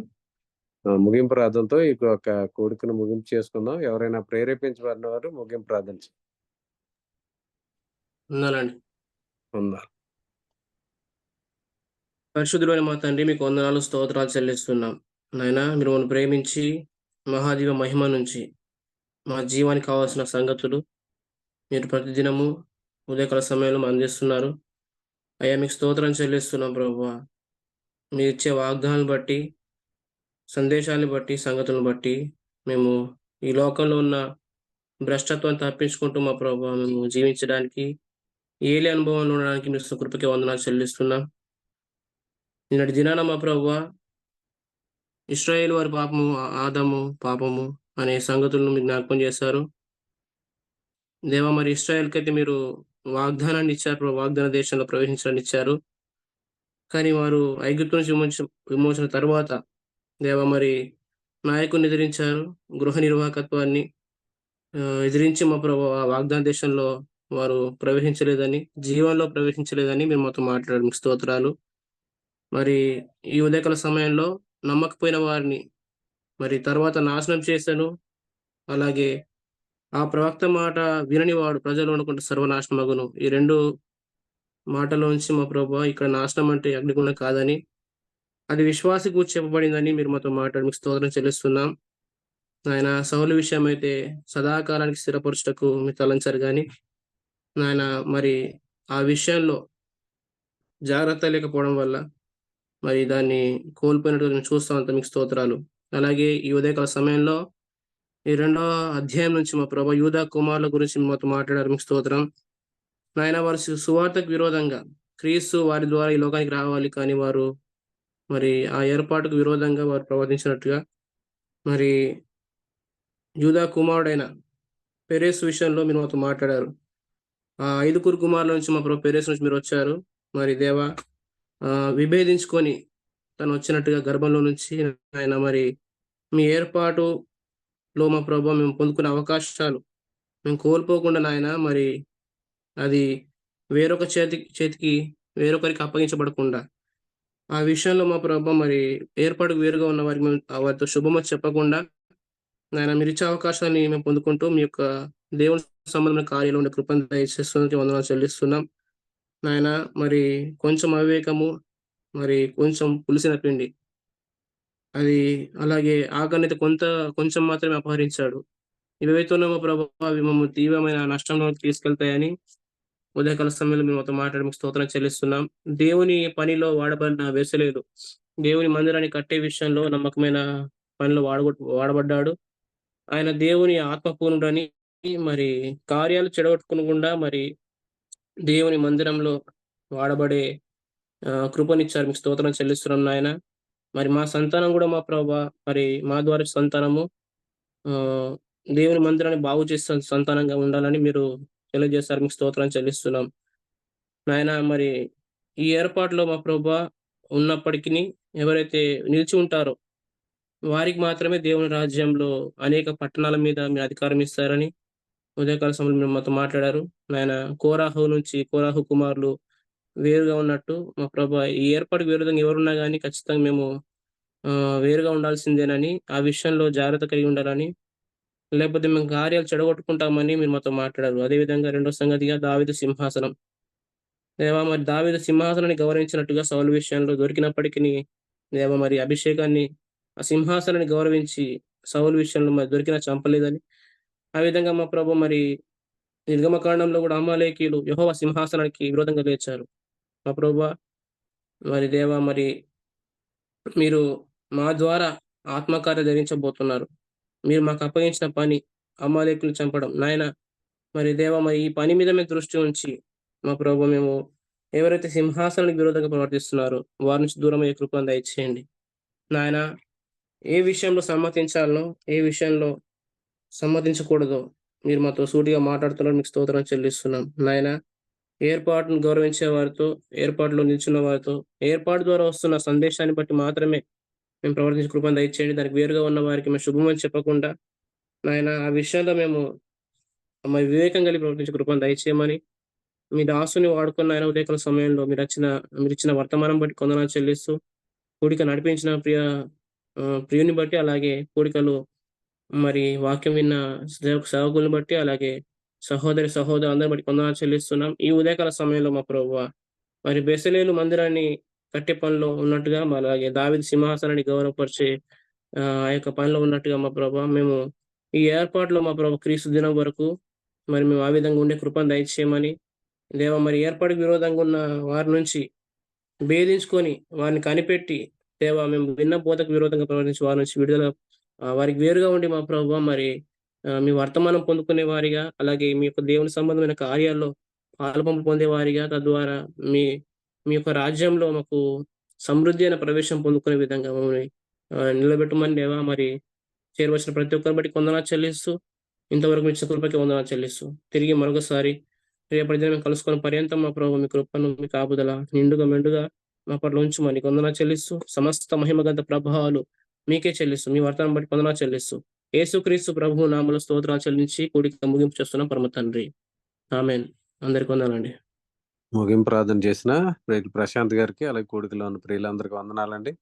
ఒకరికొకరు వందనాలు తెలియజేసుకుని మనం ఈ కూడికను ముగింపు చేసుకుందాం. అందరికీ వందనాలండి. ప్రభు నామమున అందరికీ వందనాలండి. అందరికీ వందనాలు. వందనాలండి. అందరికీ వందనాలండి. అందరికీ అందరికీ వందనాలండి. అందరికీ మన ప్రభు అయిన యేసుక్రీస్తు నామములో వందనాలు. అందరికీ వందనాలు. అందరికీ వందనాలు. అందరికీ వందనాలండి. అందరికీ వందనాలండి. అందరికీ వందనాలండి. అందరికీ వందనాలండి.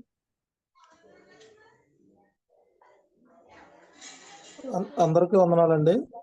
అందరికీ వందనాలు.